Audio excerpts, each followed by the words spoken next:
Bismillahirrahmanirrahim. I'm your physics teacher, Miss Kiran Shehzadi. Let's start today's lecture. Our today's topic is dimensions. Before defining dimensions, let's discuss system of units. We know that there are different system of units such as FPS, CGS and MKS. So according to that system of units, one physical quantity may have different units. For example, distance or length can be measured in meters or feet. Velocity can be measured in meter per second or feet per second. And you can have many examples of physical quantities with one or more units. If we are measuring length in meters and someone is measuring length in feet, so we both are correct, but this may create confusion to us. So to resolve this issue, dimensions play their part. Dimension is to solve the confusion of units in the universe.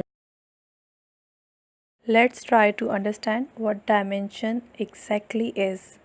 We have taken formula of velocity as an example, having units meter per second or feet per second, whatever you take, it's your own choice. When we talk in terms of dimensions, we write meter as capital L, or whatever the quantity is that is measured in length or distance is represented by capital L. It doesn't matter that whether you choose meter or feet for representing distance or length, both are represented by capital L. And for time, second, we write capital T. From this we can write the formula of velocity meter per second is equal to L divided by T. Here whatever you take, meter per second or feet per second, that both will be equal to L divided by T. Now we have dimensional formula of velocity L to the power 1 T to the power minus 1 into brackets. Here L and T are not dimensions of velocity. These are only way of representations to get actual dimensions. Now we can define dimensions. Dimensions are the powers to which these quantities are raised to. Here this quantity of length is raised to the power 1 and this quantity of time is raised to the power minus 1. So we have dimensions of velocity 1 and minus 1. Now we can define dimensions as the dimension of a physical quantity is defined as the powers to which the fundamental quantities are raised in order to represent the quantity. The 7 fundamental quantities are enclosed in square brackets to represent its dimensions. Symbols for different dimensions. We find that the dimensions of all physical quantities can be expressed as combinations of a few fundamental dimensions. So we have different particular symbols for writing dimensions. For length, we use capital L. For mass, we use capital M. For time, we use capital T. For electric charge, we use capital Q. For electric current, we use capital A. And these all are written with square brackets. We have some physical quantities such as area, volume, speed, and acceleration, having units meter square, meter cube, meter per second, and meter per second square respectively in SI units. But they can have other units as well.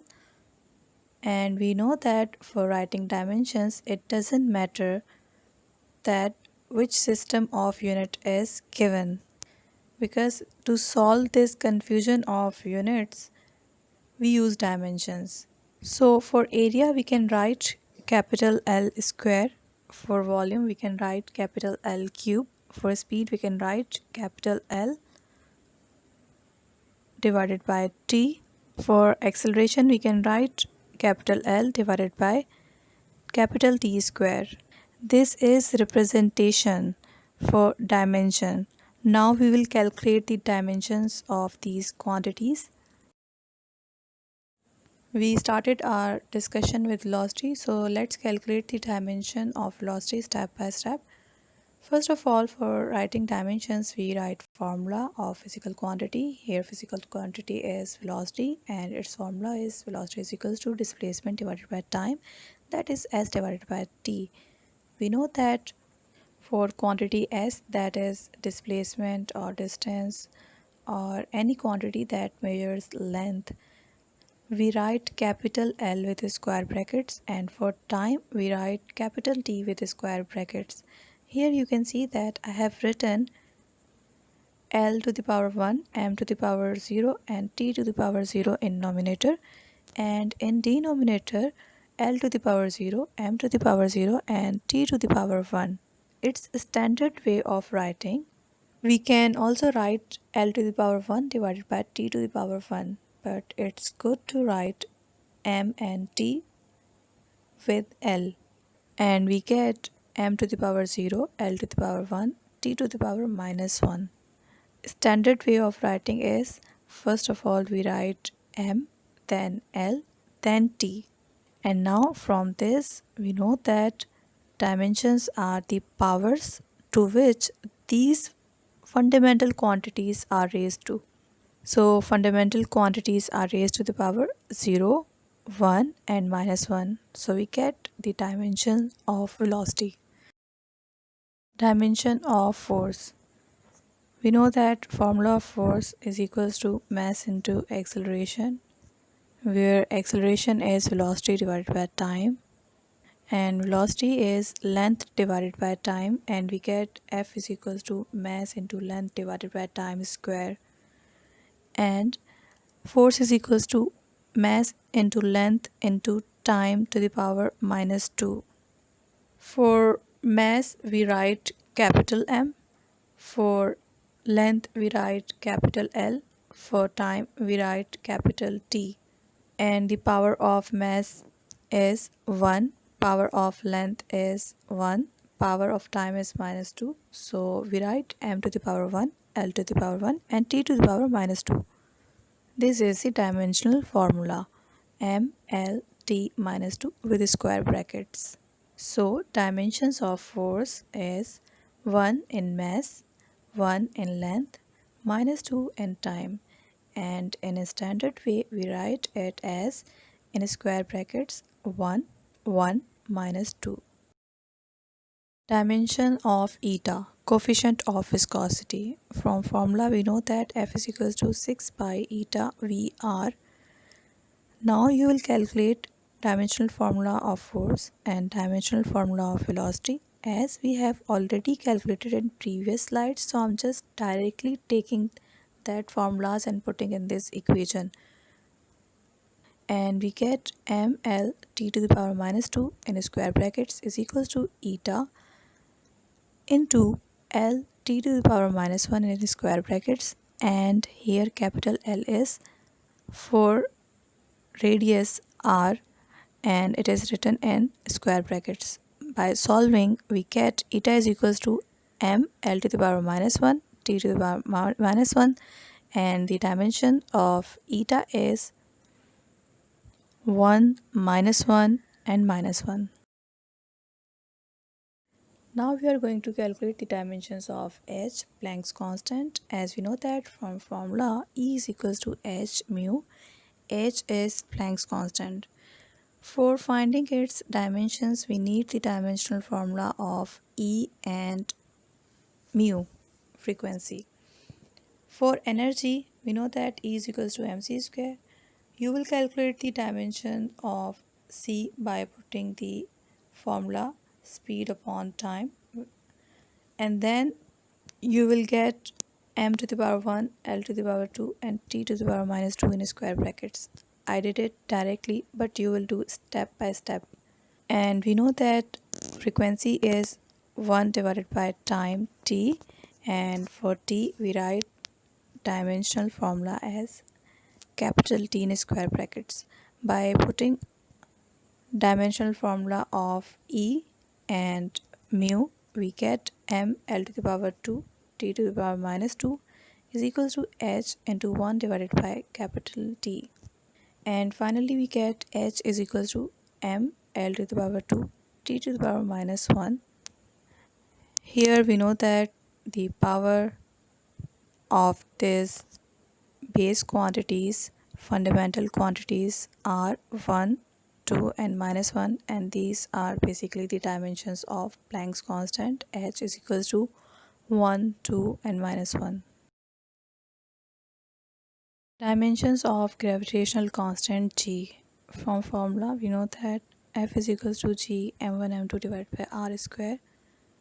Now you will calculate the dimensional formula of force, and then by putting in this formula we will get ml t to the power minus 2 in square brackets, that is dimensional formula of force, is equals to capital G gravitational constant m into capital M square. Here capital M is representing quantity in mass, because there are two quantities m into m, that's why we write square of capital M. And as distance r is represented by capital L, so we write capital L square. By solving this we finally get m to the power minus 1 L to the power cube and t to the power minus 2. So the dimensions of gravitational constant are minus 1, 3 and minus 2 in square brackets. By the help of dimensions, we can verify the relations or expressions. Find the correct relation. F is equals to mv square divided by r. Now we have to calculate that is it correct or incorrect by the help of dimensions. Checking the dimensionally correctness of relation, as we know that dimensional formula of force is m to the power 1, L to the power 1 and t to the power minus 2. You will calculate it here, but I have written it directly. So left hand side is equals to m L t to the power minus 2, that is m to the power 1, L to the power 1 and t to the power minus 2. On right hand side we have mv square divided by r. For m we write capital M, for v we write L t minus 1 because there is v square, so taking the whole square divided by L, because for distance we write capital L, and by solving it we get right hand side is equals to m to the power 1, L to the power 1 and t to the power minus 2. By comparing left hand side and right hand side we can see that both are equal, that is m to the power 1, L to the power 1 and t to the power minus 2. Hence it is proved that left hand side is equal to right hand side. That's why this relation is correct. F is equals to mv square divided by r. Here different quantities with units, symbol and dimensional formula are shown. Try to calculate these dimensional formulas by yourself. Advantages of dimensional analysis. Necessary either to drive a math expression or equation or to check its correctness. Quantities can be added or subtracted only if they have the same dimensions. The terms of both sides of an equation must have the same dimensions. Thank you. Take care.